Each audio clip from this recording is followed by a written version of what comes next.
이를테면 아침에 출근을 해요. 그러면 화장실에서 볼일을 봐요. 그 줄에는 전부 다 거기에서 볼일 보고, 여기 투명하다고 치고 여기 관찰을 해보면 무수히 많은 사람들이 40층에 똑같은 위치에서 이렇게 생활하고 있는 게 보이죠.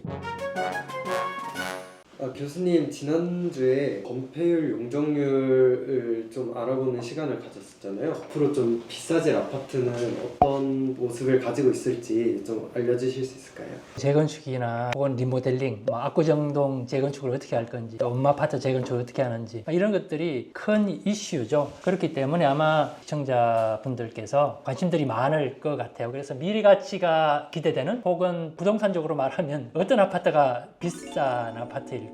근데 우리나라에 지금 아파트 짓는 방식을 잠깐 보면 서울이나 부산이나 아니면 저 농촌이나 다 똑같아요. 그래서 우리가 일반적으로 설계를 할 때는 주변의 지형이나 혹은 뭐 여러 가지 역사적인 이야기나 살고 있는 사람들의 특성을 고려해서 다르게 지어야 되는데, 지금은 뭐 다 똑같죠. 그래서 뭐 결론부터 우리가 이야기해 보면 조금 더 비싸질 아파트, 더 미래 가치가 기대되는 아파트라는 거는 다 똑같이 찍어낸 듯한 그런 아파트가 아니고, 디자인에 좀 더 많은 시간과 에너지를 투자를 해서 건물마다 뭔가 특색 있는 이런 것들이 좀 더 보편화되고, 그럼으로써 다양한 아파트의 유형이 만들어지는 그런 것들이 미래 가치가 기대되는 아파트가 아닐까, 그렇게 생각이 되네요. 저번에 댓글 보니까 실제로 유럽에서는 아파트 그렇게 짓냐고 사람들이 되게 못 믿는 그런 댓글들이 많이 달려가지고 해외 아파트 사례 같은 거 보여주실 수 있으실까요? 제일 좋은 거는 저희가 투어를 기획을 해서 여러분들과 같이 유럽의 아파트를 가는 게 제일 좋고요. 지금 여건이 그렇지 못하니까 랜선 투어를 이제 몇 군데를 해 보도록 하겠습니다. 그 전에 구체적인 진행은 제가 이야기하지 않겠습니다. 우리나라의 서울 아파트를 잠깐 보고 갈게요. 여기 보면 5층 아파트예요. 그래서 이 5층 아파트가 용적률로 보면 한 100% 내외죠. 뒤에 있는 아파트가 중층 아파트 단지, 그래서 대략 한 12층, 그래서 5층짜리 아파트가 건폐율 100%, 그리고 12층 아파트가 200%에서 조금 안짝으로 뭐 한 15층 되면 한 220% 되죠. 이 아파트 단지가 평균적으로 보면 한 170% 내외 정도 되겠죠. 여러분들이 우리나라 아파트 모습을 다들 머릿속에 상상하실 수 있죠. 그러면 용적률 한 170% 정도의 주거단지를 어떻게 지었는지 말매를 보면서 좀 설명을 드릴게요. 말매로 가보겠습니다.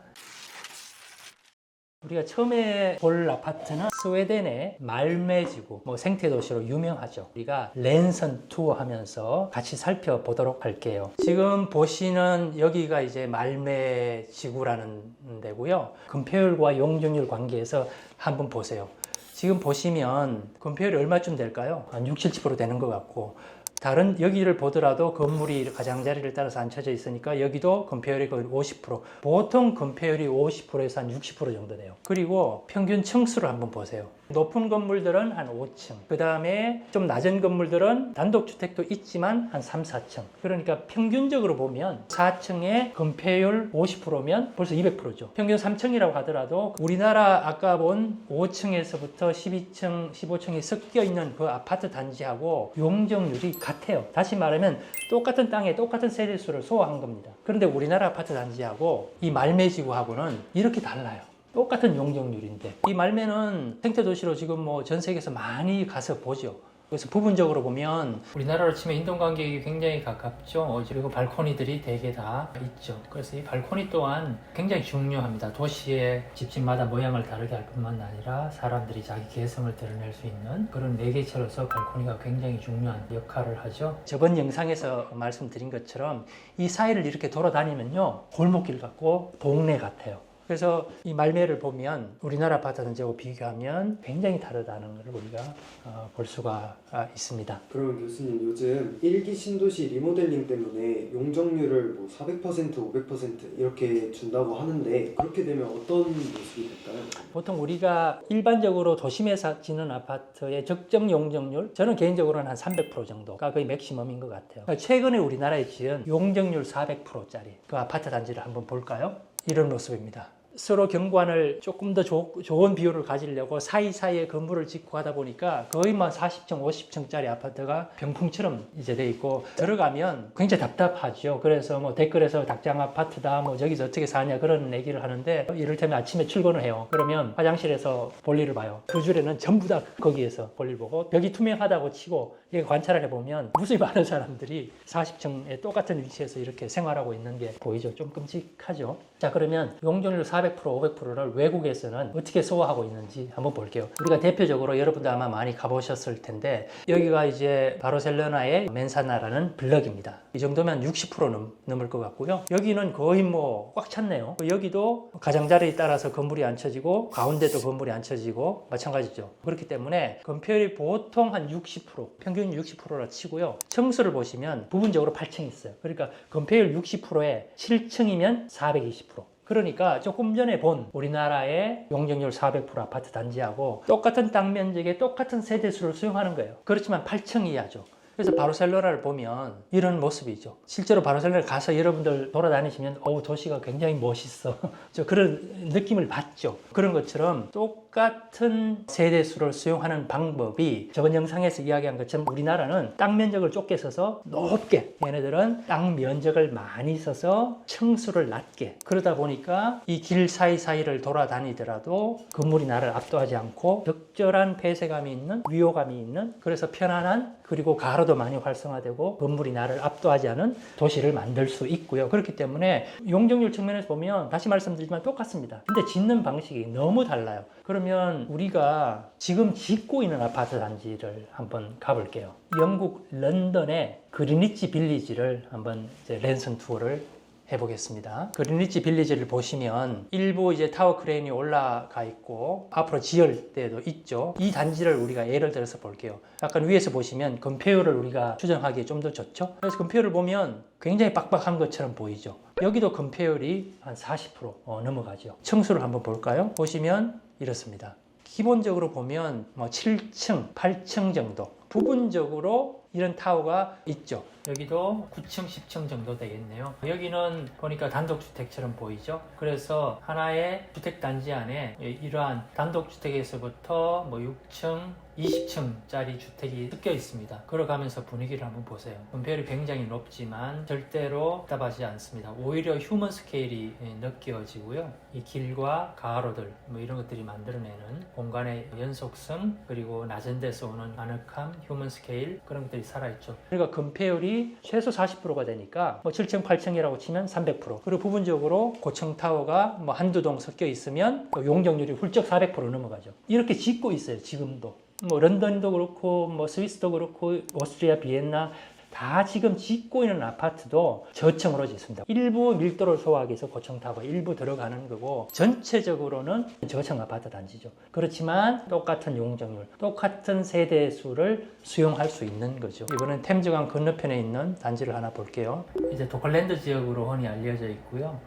위에서 먼저 한번 보시면 최소 여기도 건폐율이 한 40%, 50% 정도 육박한다고 보실 수가 있겠죠. 뭐 층수를 한번 볼까요? 건폐율 50%에 8층이면 400%예요 벌써. 그런데 더 놀라운 거는 이 사이사이에 단독주택들이 섞여 있어요. 단독주택에서부터 낮은 층수, 그 다음에 조금 더 높은 층수, 그리고 부분적으로 타워, 이런 것들이 들어가서 건물이 디자인적으로도 그렇고 다 모양이 다르죠. 그러니까 디자인하는데 훨씬 더 많은 시간을 투입할 수밖에 없고, 그러다 보니까 좋은 디자인, 주거단지가 만들어지고 굉장히 선택의 폭이 넓은 거죠. 유럽의 도시를 비판하는 사람들은 얘네들은 이미 도시가 역사적으로 짜여져 있기 때문에 높게 못 짓는 건 아니야? 아닙니다. 지금 여기 그리니치는 주변에 아무것도 없어요. 과거에 뭐 조선소였고 거의 벌판인데도 불구하고 이렇게 짓는 거죠. 우리가 지금 아파트를 짓는 방식하고 지금 유럽에서 이렇게 짓는 방식하고는 굉장히 달라요.